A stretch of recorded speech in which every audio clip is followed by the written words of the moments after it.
We have Cows, our friend, she, her from the Netherlands. Cows, our friend, thanks for calling in today. You want to talk about faith in Buddhism, and I think that Richard might have a few things to say about that. How are you doing today, Cows, our friend? Hi there, I'm doing well, thank you.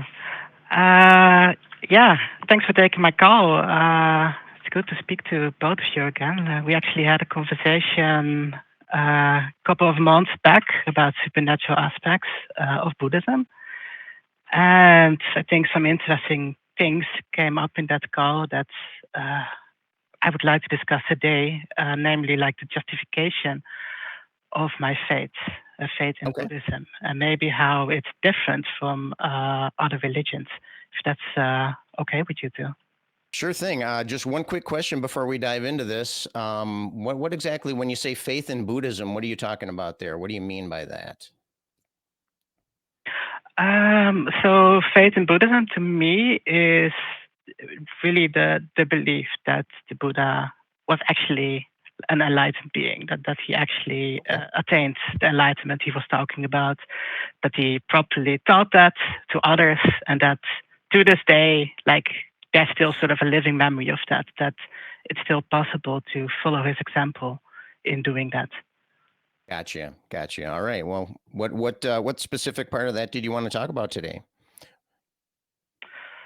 Yeah, so based on the call we are having, I was thinking over like what could be the difference between that and, for example, faith in the resurrection of Jesus, or like similar points in other religions. And I think maybe what really sets it apart is that in Buddhism, faith is a starting point.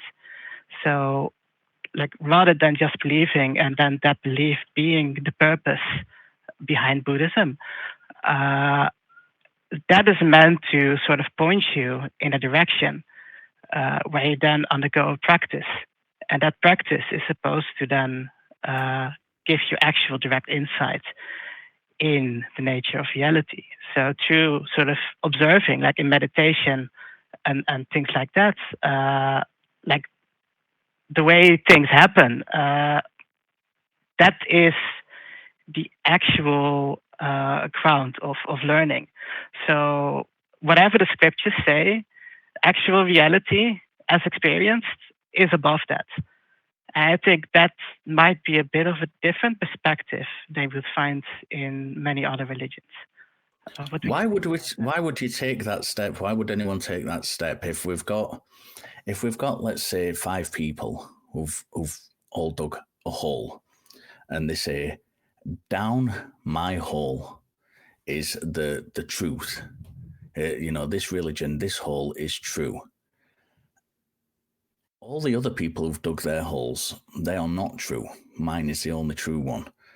But before you can know this truth, you've got to take a leap of faith, as it were, and jump in the hole and just trust my word that it is true. We only have a certain amount of time on this earth, and we cannot possibly investigate every single religion. So why, before we even start talking about whether the practice of Buddhism confirms this faith, why should we even take that leap to begin with? I think there are things in Buddhism that are beneficial even if you're not ready to commit to it. Certainly, like, my approach to Buddhism wasn't one where I just took a big leap of faith. I sort of dipped in my toes, as it were, and felt the waters.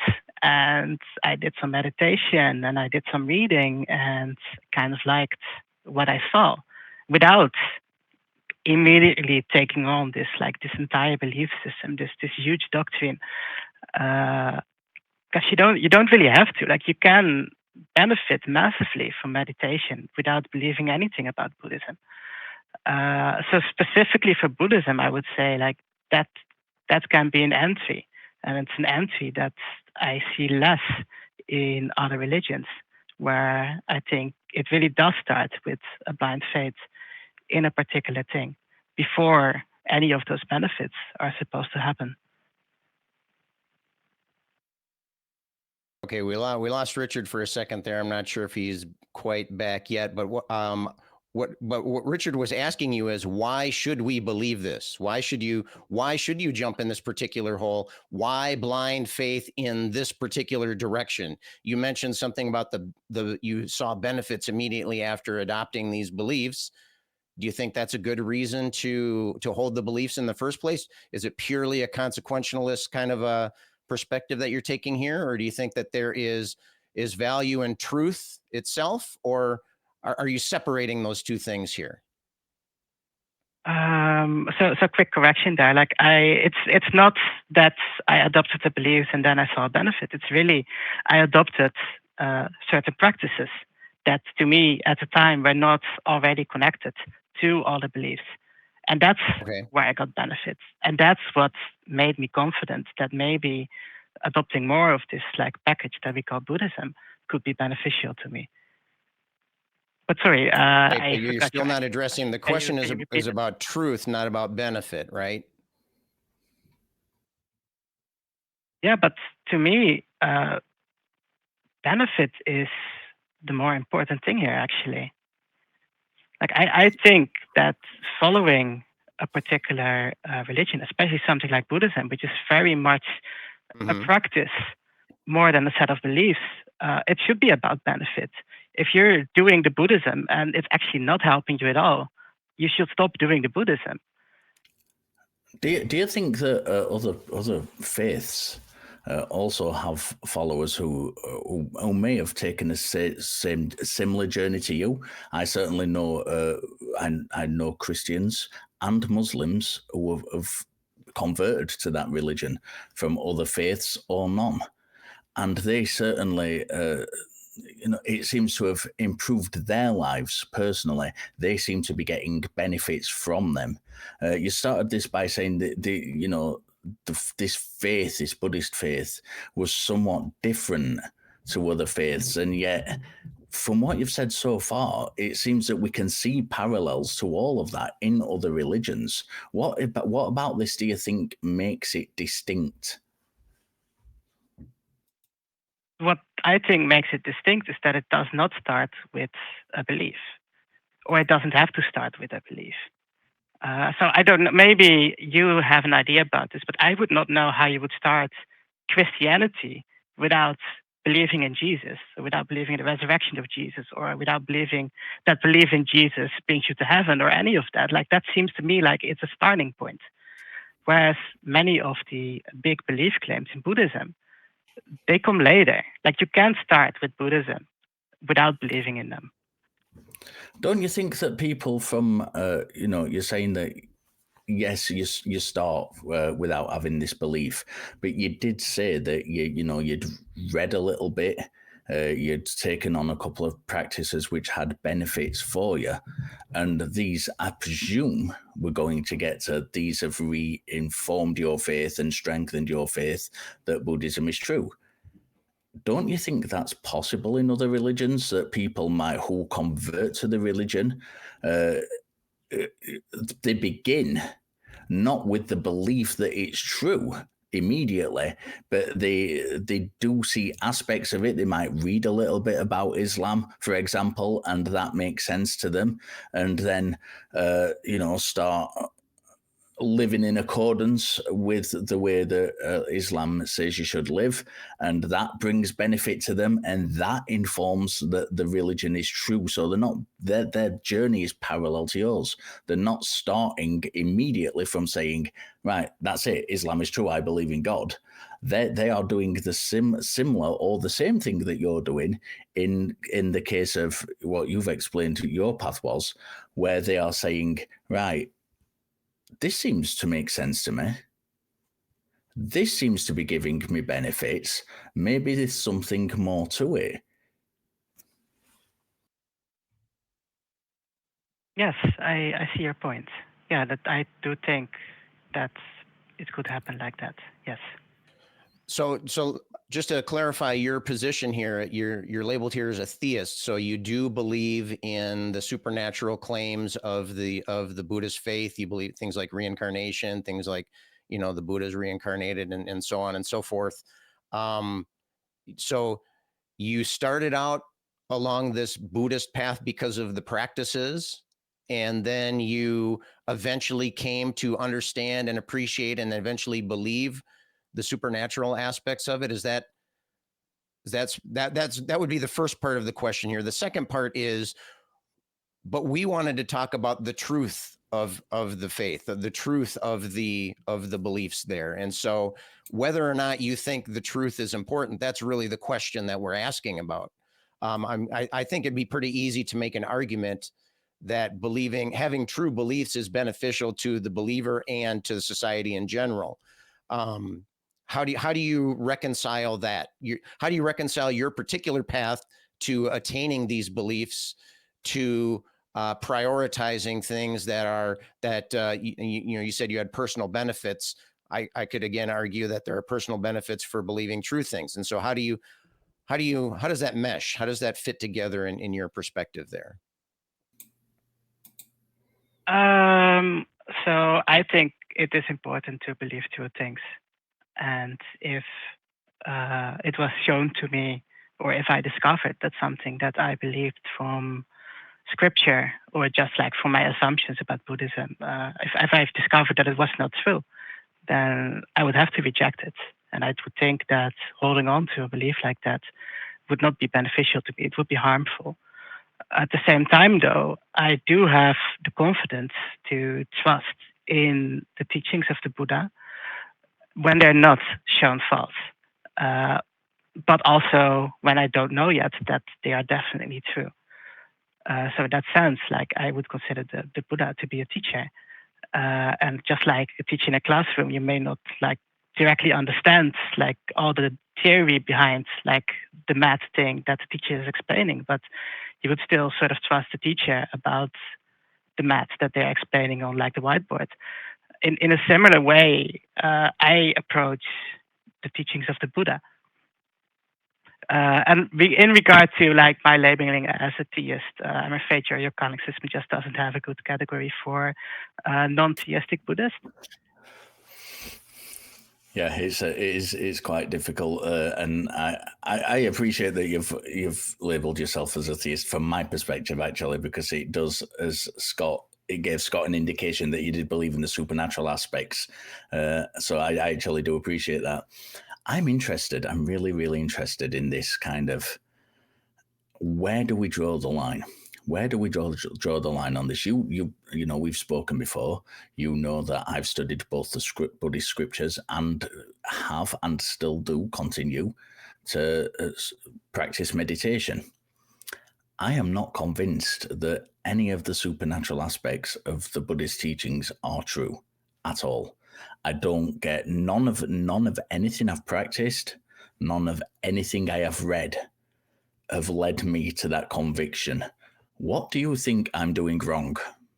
Where is the line? Where is the demarcation line?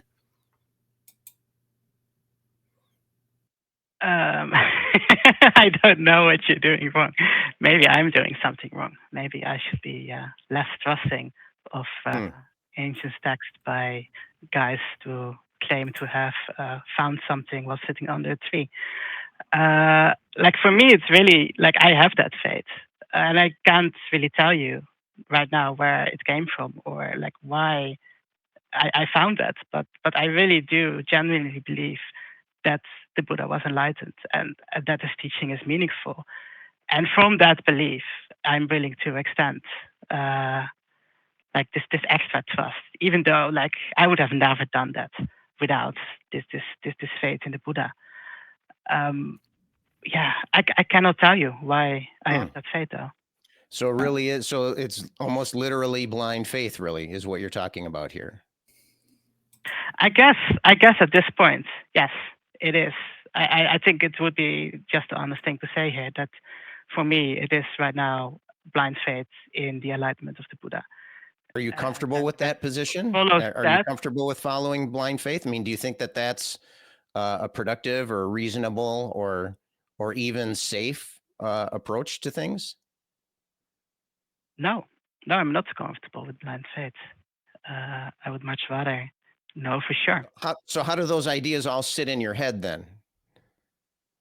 How do those ideas on this hand here, I have this blind faith in the Buddha, and on this other hand, I realize that I have this blind faith and I'm not comfortable with it.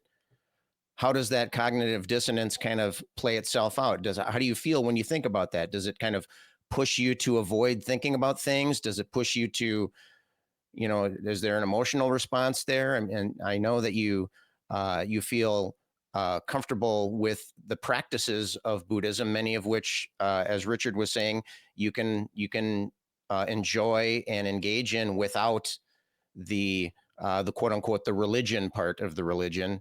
I mean, how does that sit with you? Do you consider yourself to be a skeptic? That's a difficult question. I mean, they're all very difficult questions. I very much hope to learn more and to discover more. And I believe that the practice that I'm doing, the path that I've chosen, is actually one that leads away from blind faith to understanding. So yes, I am uncomfortable with blind faith in the Buddha, but I'm still willing to walk this path further because I believe that it will turn me away from that blind faith to actual understanding. So how would you address Richard's question? What's the difference then between you and him? Is he doing something wrong? You said you might be the one doing something wrong here. I still want to feel, I feel like you say you're on a path, and I think that's wonderful. You say that you're curious, that you want to investigate, that you want to look into things. I think that's wonderful. Yet in the meantime, you're professing this blind faith. Do you think maybe you got those in the wrong order there, or what would Richard be doing differently than what you've done? Like, what is Richard doing differently now, or? Yeah, like, Richard's on a path of discovery as well. Richard is a very curious human being. He likes to study these kind of things, and I think he's at least partially motivated by a desire to know, to believe true things. Is that is he fundamentally different than the way you're approaching it, or are these really minor differences, and maybe you're just on a different part of the same path? I mean, I cannot speak for Richard, obviously. Maybe Richard can say why he read all this and clearly has like this deep interest in the early Buddhist texts and in the practices. But yeah, Richard, why don't you believe in the supernatural aspects of Buddhism? You're dropping the ball here, Richard. What's going on? I'm not convinced that they're true. I'm not convinced that there's any evidence, any empirical evidence that they're true. I'm not convinced that the practice I've undertaken has demonstrated them to be true. I've spoken to the abbot of, I'm not going to say who it is or which monastery. I spoke to the abbot of a monastery a few years ago, and who was essentially my meditation teacher at the time. And I asked him about this. I said, I don't believe in any of these supernatural aspects. Why don't I believe in why don't I believe in these things when they are told to us that they are true in the scriptures? And his response was, I considered it throwaway, if I'm honest with you. His response was, keep practicing and it will come to you in time. I've kept practicing, and they have not come to me. So I'm not convinced by them. Nothing in the scriptures themselves convinces me about them. The Buddhist scriptures, the texts we're talking about are really, really good. We're talking about the Pali Canon. I happen to know that Cal's a friend is what school of Buddhism. I'm not going to say because I don't know if they're happy for that information to be divulged. But I'm familiar with the school of Buddhism they are from. I've read those scriptures. The Pali Canon, which is that school, the scriptures that belong to that school, is very good at saying you can misunderstand things in practice.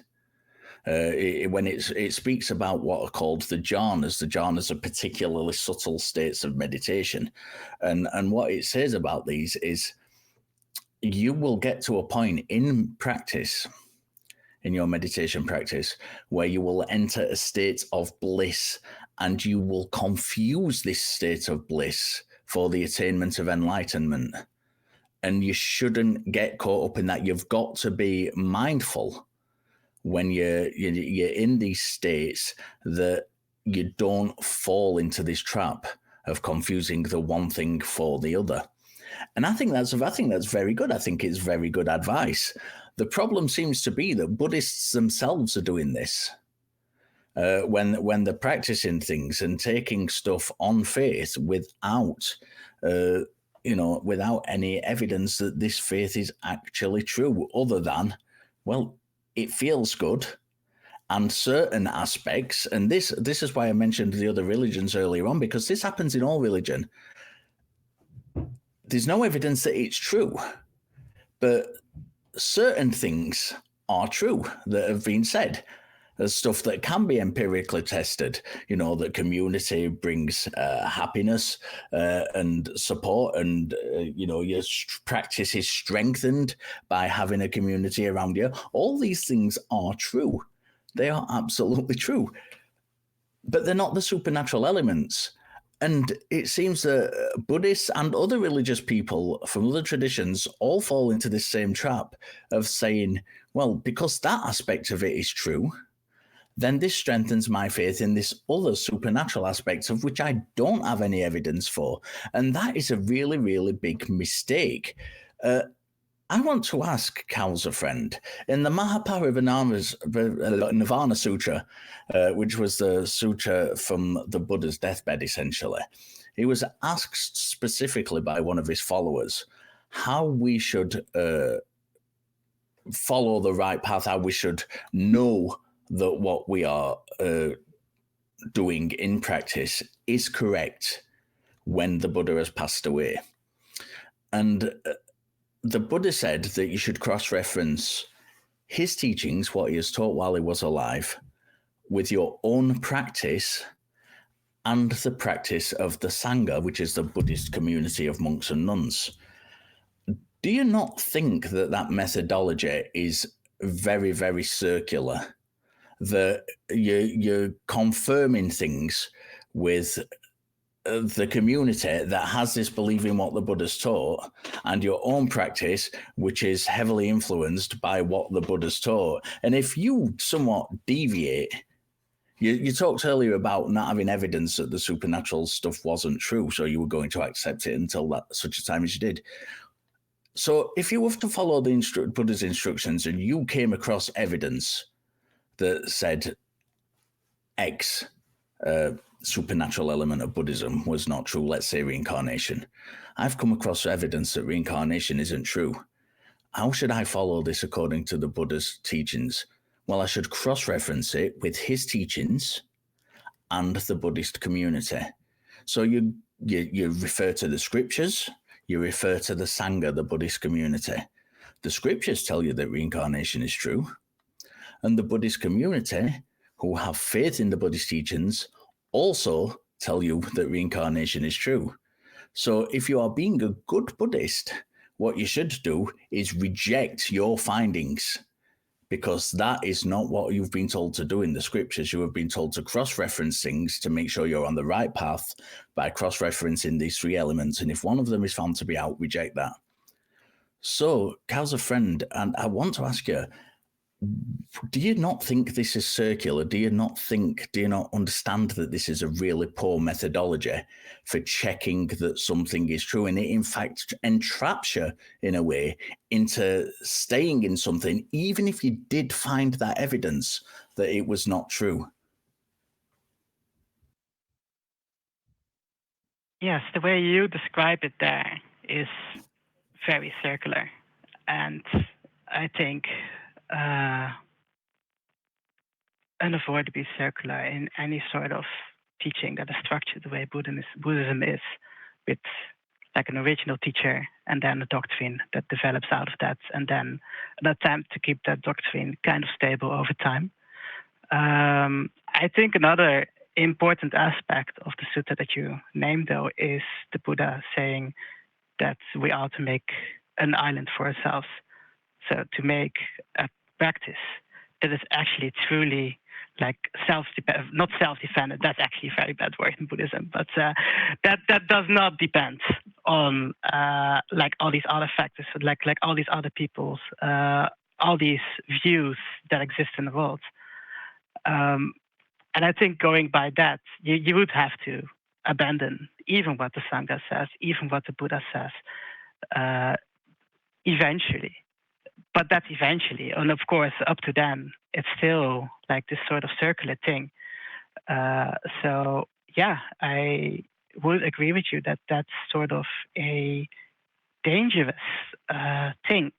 But like, is it danger enough reason to not do it? Is what I ask myself. Given that right now it seems so beneficial to me, and it seems so beneficial to so many other people.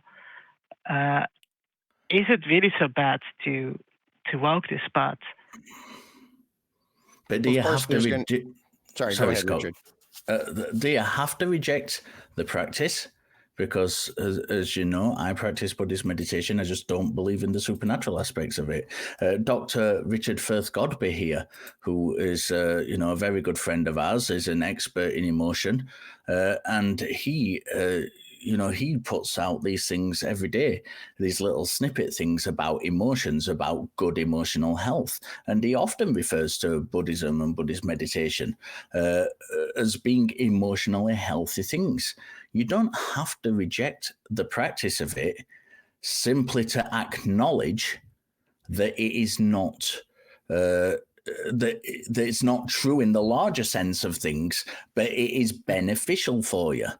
The aspects of Buddhism which are true are really good for our emotional health.